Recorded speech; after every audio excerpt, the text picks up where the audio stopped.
Itu tadi. Misalnya Fir'aun itu orang pakai status yang diajarkan Allah ke kita. Fir'aun adalah wujida ba'da alam yakun. Fir'aun adalah makhluk yang sekarang ada, tapi dulu-dulunya tidak ada. Padahal sebelum ada Fir'aun sudah ada bumi, ada langit, ada matahari. Sebelum ada Yesus, ada Isa, sudah ada bumi, ada matahari. Artinya apa? Zaman langit bumi ada, penyebabnya Isa apa enggak? Enggak kan? Karena dia ada setelah adanya langit dan bumi. Fir'aun juga gitu, Yesus juga gitu, semuanya begitu. Makanya Allah mengajari kita apa? Hal ata alal insani hinum minad dahri lam yakun syai'am madhkura. Katakan manusia itu siapa? Manusia adalah makhluk wujud yang dulu tidak ada.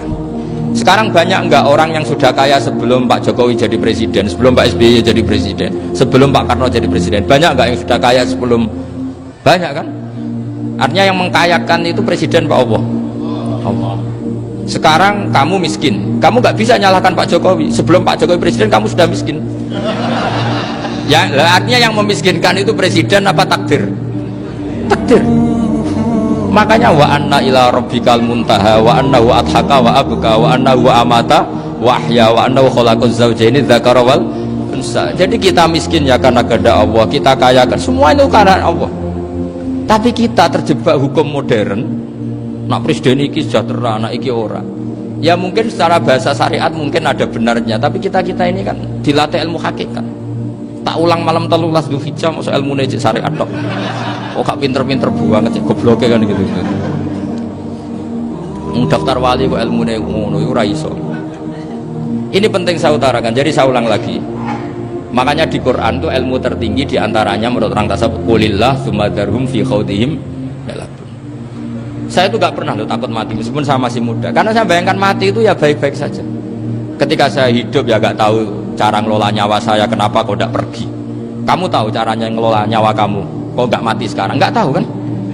Tahu-tahu masih hidup kan? Tahu-tahu diutang semacam-macam lah. Sebenarnya kita zaman hidup pun gak tahu cara ngelola nyawa kita, cara kerja jantung kita, cara kerja paru-paru kita. Nanti setelah kita mati pun gak tahu caranya hidup ketika kita. Tapi anehnya kita, mosok manusia sudah dilemah iso hidup lagi. Memangnya kita sekarang bisa hidup karena kita tahu-tahu ya hidup. Ditekdir anak yang melarat, pesek elek, orang lain ditekdir anak kiai Gus Mulyo. Kita kan tidak pernah bisa milih bapak itu ora iso. Ngerti-ngerti anak Karmen, anak Karlan itu sudah gak tahu. Artinya gini, ya sudah ya Allah, ketika saya hidup ya tidak tahu kenapa saya hidup, pasti engkau yang menghidupkan.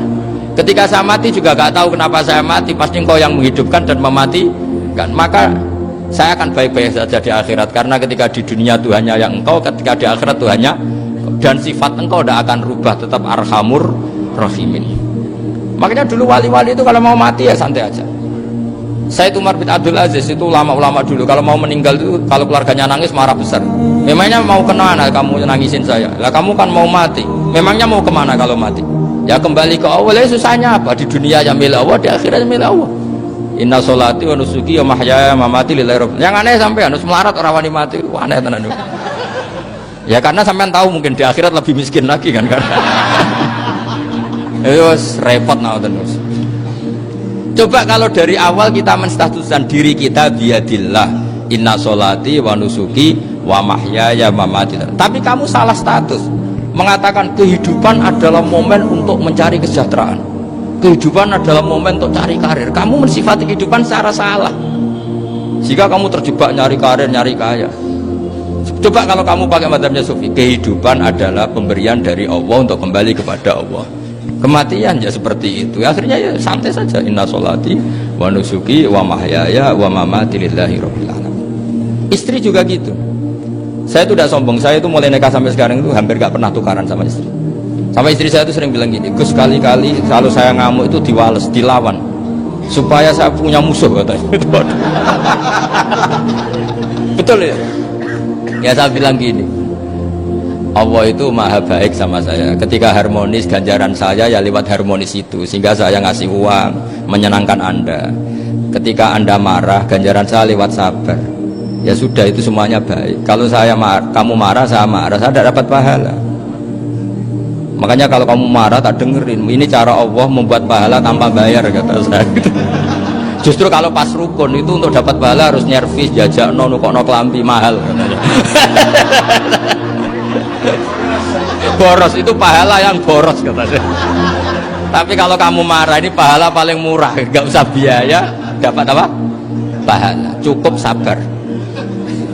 Lu tuh kalau terlatih lama-lama dapat ya biasa saja. Ulama dulu seperti itu semua. Imam Syafi'i itu pernah ada orang baik sekali sama beliau, orangnya itu munafik padahal. Tapi kalau setelah keluar dari Imam Syafi'i dia memaki-maki Imam Syafi'i. Suatu saat beliau dikasih tahu orang yang tadi muji-muji jenengan tuh di luar maki-maki jenengan. Imam Syafi'i itu guyu sebenarnya bukan alhamdulillah. Muridnya kan janggal. Ini dikasih tahu gitu, alhamdulillah. Kenapa Imam Syafi'i dia kan di luar maki-maki jenengan? Berarti aku wong wibawa, ning ngarepku rawani. Ya jadi dia kepenteng saja melihat, berarti aku wong wibawa, ning ngarepku ora wani. Ya sudah. Terus ketika ditanya, tapi itu kan bahaya bagi anda karena memfitnah anda gini-gini. Kata beliau, zaka Allah. Yang kritiknya bahaya itu hanya Allah Ta'ala. Yang lainnya enggak bahaya. Karena ini makhluk dhaif, enggak penting. Loh, kamu sampai tersisa dikritik orang karena kamu nganggap makhluk itu penting. Ini gobloknya sampai ya. Goblok segoblok-gobloknya. Coba kalau kamu mensatukan makhluk tetap makhluk, kritiknya enggak penting. Selesai kan? Selesai enggak? Ini problem anda ada wali itu, kalau dikritik ya susah. Makanya ada wali itu problem menurut saya. Makanya saya agak ingin gak jadi wali itu kan, karena hanya wali yang hidupnya itu la khaufun alaihim walahum yahzanun.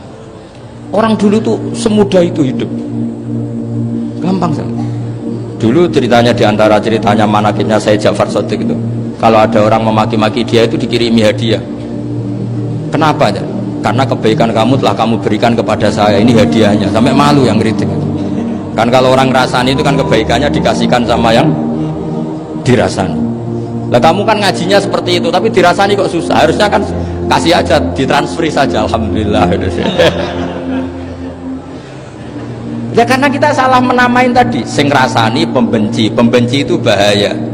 Sehingga kamu mereaksi secara serius. Coba kalau kamu pakai hukumnya Allah dan Rasul, pembenci itu pemberi kebaikan, istri marah adalah pemberi kebaikan. Ada yang berani mulai mempraktekkan? Latih begitu terus, insya Allah nanti hidup kamu barokah. Itu disebut wa'allama adamal asma. Dan itu yang diajarkan Rasulullah. Rasulullah itu kalau ngajarkan hidup itu gampang sekali. Allahumma ja'alil hayata ziyadatan li fi kulli khairin wal mauta rohatan li min kulli syarri. Jadi kalau kita hidup anggap saja peluang untuk nambah kebaikan. Kalau kita mati anggap saja akhir dari semua potensi kejahatan kita. Anda sekarang mungkin tidak zina tapi potensi zina. Anda sekarang tidak korupsi, potensi korupsi. Anda sekarang tidak selingkuh, tetap potensi selingkuh. Nah, anggap saja kalau mati berarti akhir dari segala potensi itu. Alhamdulillah. Makanya saya tuh nggak pernah takut mati. Karena saya misalnya setiap saat mati ya saya nanti akan bilang, ya Allah ini sudah mau mati berarti mau akhir dari segala potensi keburukan saya. Alhamdulillah. Makanya itu ulama-ulama dulu kalau ada preman mati, saya guys tonggone ragil muni saya, walau preman kurang ajar, saya guys tonggone tetap ragil muni saya. Padahal kiai ini muni saya guys pun mati pun buatan sakit macam-macam nih pasti. Karena dia dengan mati berarti rohatan mengguli syarrin, keburukannya tidak terulang lah. Lah keburukan nggak terulang lagi itu saya apa buruk? Saya. Makanya kiainya minta saya ge niki tonggone cek menengahin. Saya ge menengahin. Makanya suatu saat kalau ada gitu kamu harus bilang apa? Saya pun buatan jahat malih pun mati. Jadi kayak apa coba? Coba sekali-kali statuskan kalau al hayat adalah ziyadatan lana fi kulli khairin. Al maut adalah rohatan lana min kulli syarr.